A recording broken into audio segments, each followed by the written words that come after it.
Hello everybody, and welcome back to another weekly recap. In the weekly recap, I like to go over any news related to the RuneScape community this week. Now this week we did get a content update with a couple of really key changes in there, as well as a few proposed changes to the Revenant Caves. Now we're going to talk about that, as well as a new poll blog for a brand new poll number 73. We finally reached the meme poll. And as always, I'll be going over the weekly Q&A and really anything else I find interesting in the RuneScape community this week. I hope you guys enjoy the weekly recap. If you do, I really appreciate it. If you leave the video a like, always helps out with the YouTube algorithm. Thank you so much, and let's get started. Now first up here, let's have a look at today's game update. It's pulling most of the changes from poll number 72, however not all of them. There still is a couple more things that come through here, and I'm not really sure which ones at this point. Now today we got a few minor changes, but also some information on the Rev Caves, which has been a hot discussion point for a while now. Now first up here, there's been some changes to agility courses. A little while ago they added in a lap counter to the Ape Atoll agility course. Everyone likes lap counters apparently, so they decided to add it in everywhere. Essentially a lap counter like the one in Ape Atoll has been added to every single agility course.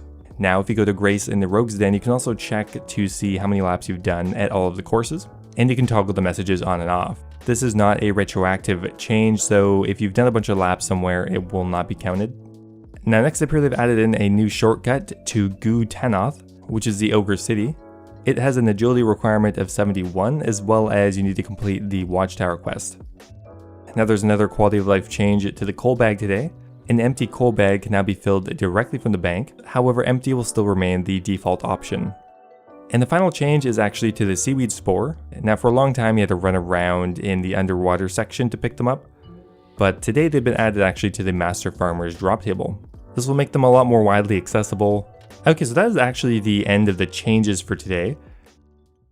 So next up here, Jagex has a piece on the Revenant Caves. Now just to clarify, they're not making any changes today.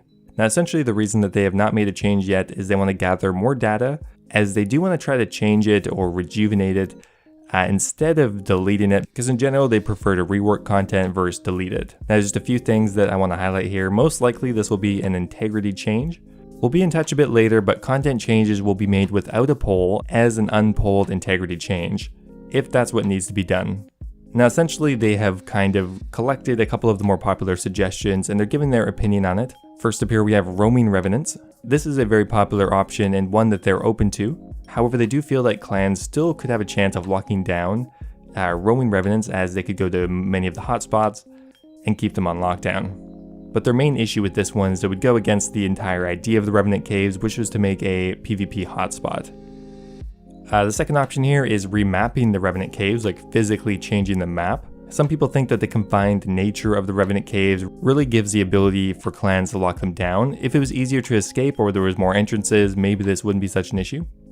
The next option would be changing the bracelet. This could be something like changing its effect, removing the item, or replacing its effect with another type of item. Essentially, it would mean that camping the Revenants for a long time in a single session wouldn't be as feasible. In my opinion though, it doesn't take that long to get back to the Revenants, so unless you nerfed it extremely, I'm not sure if that'd make much of a difference. Next up here, changing the loot. As I said, generally we've seen a lot of support for adjusting the loot table, so its value is based on a rarer drop rather than a consistent reward. Beyond usual rebalances, there are a few things that we could explore, like removing the skull bonus to rates and adding new rarer unique equipment to replace the resource and alcohols. Now I think this could fix the problem. Players wouldn't be as likely to pay for protection on something that is not very guaranteed if they made the drop table more like God Wars versus what it is now, it's more like Zulrah. If they just removed all of the alcohols, would it be a very popular PKing spot? Because as soon as someone got a drop, they would piece out of there as quickly as they got it, so you probably wouldn't get much loot when you kill anybody.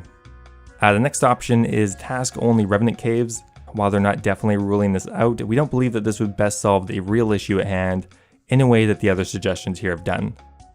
Next option is deleting the Rev Caves. Now obviously there'd be considerations to this, like for example where the existing items would go from there. And the final option here is banning clans and teams from locking down the area. I think we all know that this probably is not going to work and would require a lot of work and ongoing work to make sure that the rules were followed. Anyway, there's going to be more to come from that soon and obviously some changes, but that's what Jagex has laid out. And finally here we have another Prime Gaming event that came online yesterday. You get 7 days of membership when you link your Prime Gaming and RuneScape accounts. So might as well take advantage of that free membership because, you know, a lot of other bots will. And that is it for the content updates today. Okay, so today we actually did get a poll blog as well, poll number 73. And once again, this is going to be a bunch of quality of life changes for the most part, although there are some major changes in here as well. Now to start off here, we have the estate agent, which is going to be getting a couple of quick chat options, mainly to relocate your house or to redecorate it. Now they'd like to upgrade the combat dummy a bit. Now they would like to expand the combat dummy to recognize a few different types of weapons. So it would now recognize the max hit for Dragonbane weapons like the Dragon Hunter Lance and Crossbow, the Karis, which does more damage to Calphites, the Leaf Bladed weapons, silver weapons, as well as the Revenant weapons. Now next up here, they are proposing a change to the Jar of Darkness, which in its current state is one of the hardest items to obtain in the entire game. Right now the drop rate for it is 1 out of 2,500, and it's from Skitizo, which means you can't get many kills per hour at Skitizo. Now they are proposing lowering it to 1 out of 500, which would still make it an incredibly long grind, but 5 times quicker. Now next up here, they want to make a change to the Skull Scepter. Now first up here, they would like to increase the base amount of charges from 5 to 10, and additionally scaling up with the Varrock Achievement Diaries from 14 for the easy, 18 for the medium, 22 for the hard, and 26 for the elite. That is double what they are currently.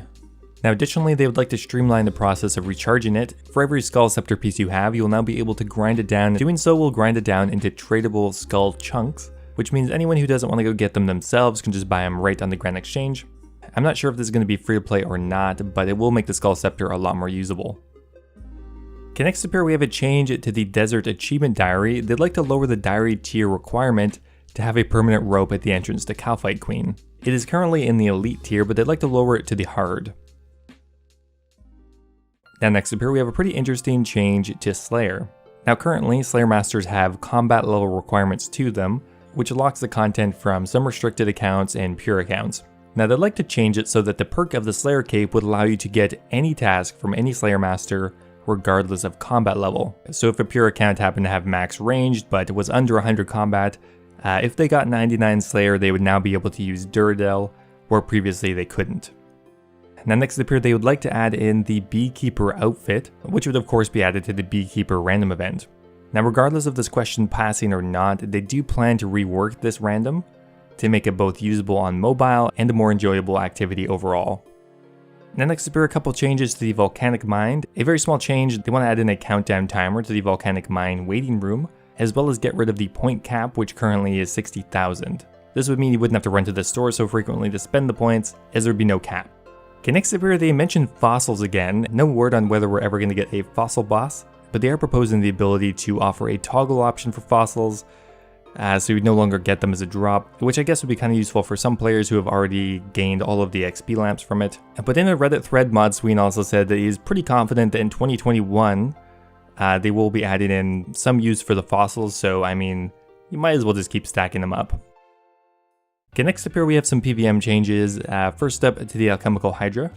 Now when you start off a fight with the Hydra, there is a 50% chance to use ranged or magic. They'd like to remove that element of randomness by making the Hydra always attack with ranged at the start. And now following that, there are going to be some changes to the Chambers of Xeric, and one that's actually a pretty major change in my opinion. Now essentially they first break down how maps are generated in Chambers of Xeric, and there's kind of different categories of maps. There are large maps, medium maps, and small maps. They want to propose adding in a new map pool, which you'd be able to toggle between depending on your needs. The new large map pool would be purely comprised of 5 combat rooms and 3 puzzle rooms. The current map pool would also be rebalanced to have an equal chance of getting a medium or small raid. So I think overall this would make scouting quicker, as you wouldn't have to cycle through every different map type. Now next up here we have quite a few changes to the Nightmare of Ashihama. Now first up here there are quite a few quality of life changes to the boss itself. If you want to read through all of those, there will be a link in the description for the poll blog, but I just want to highlight a few things here. Now first up, question number 21 is they want to change the drop rate for the actual Nightmare pet. Essentially they want to make it more viable to get when you're in a smaller group. So they're changing the rates to 1 out of 800 for a solo, 1 out of 1600 for a duo, 1 out of 2400 for a group of 3, 3200 for a group of 4, and 4000 for a group of 5 or more. And most importantly of all, they are making a change to the Eldrich staff. Now currently the Eldrich staff has a special attack requirement of 75%. Now they'd like to move it down to 55% spec. That would make it in line with the other orbs and make it overall a bit stronger. I'm kind of interested to see what happens to the Eldritch Orb now because I did make an entire investment video on it. Keen to see what happens and whether or not I made the right decision. Okay, next up we have a couple of miscellaneous changes. We have the Ava's device. Currently when you die with it, you have to go to the Drainer Manor, hand in a couple random items and get it back. However, as a quality of life improvement, they would like to make it so that the Ava's devices are no longer destroyed on death. Finally here, a small change to the Toxic Blowpipe, allowing you to swap darts by just using the new dart on it instead of removing it and adding it after. And that is it for all of the proposed changes. They are also asking for some minigame quality of life suggestions, so get your suggestions out there and maybe they will actually be implemented into the game. Now as always, I'm going to do a quick recap of the weekly Q&A. This time it is going to be pretty brief. There were a ton of questions on the Q&A, mostly to do with leagues and other quality of life changes. There wasn't much discussion on any main game changes. Now first up, they do highlight what is most likely going to be coming in the next game update. Assuming that the QA testing goes well, next week we will get the Spirit Seed Exchange, essentially where if you have any excess Spirit Seeds, you can exchange them in for a seed pack at the Farming Guild. We're also going to be getting the Dark Acorn change to make it much cheaper, as well as the new treasure sack for the Hallowed Sepulchre. Now there are a couple league questions here. Now first up here, will the Production Master Relic affect magic? The answer is no. They felt it was a bit too strong to affect a skill like magic, even though there are some production elements to it. Will the Fairy Ring Network be unlocked as part of Mistalin? Yes, you will start off with it in Mistalin and you will get a Draymond Staff. There are going to be some areas that will be taken on a case-by-case basis, but the network will be unlocked. Has there been any effort to stop account sharing in leagues? Well, they said there's only so much they can do as content devs, but they have one solution in mind for this league, but they're not going to say what it is yet. If a quest is auto-completed, will you miss out on the experience? The short answer is yes, you will. You still have the option to complete the quest first before auto-completion if you're worried about the experience. How will underground areas work in leagues? In general, the underground area will be attached to where the overground entrance is. There are exceptions for this, of course, but that is the general rule of thumb.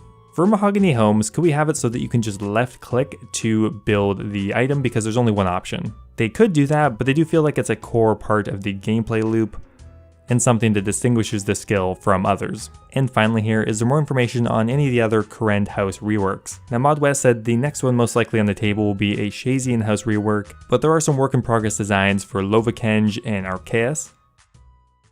Anyway guys, thanks for watching. I hope you guys enjoyed it. Now before I go here, I want to give a massive thank you to Heathenlock Games who just subscribed my Dragon tier over on YouTube, joining Tiz Talk Bunny, Revolver Ocelot, and Kush Patel. You guys are awesome, thank you so much. Also a massive thank you to Base Titch, Nathan Ashworth, and Double Talk for subscribing at the Runite tier. Thank you for making the dream possible, guys. I really appreciate your support. If you guys are looking for another way to support the channel, becoming a YouTube member is an awesome way to do so. You'll get recognized in my videos, get access to a custom membership Discord role, and a few other awesome perks. Thanks for watching, guys, and I'll see you next time.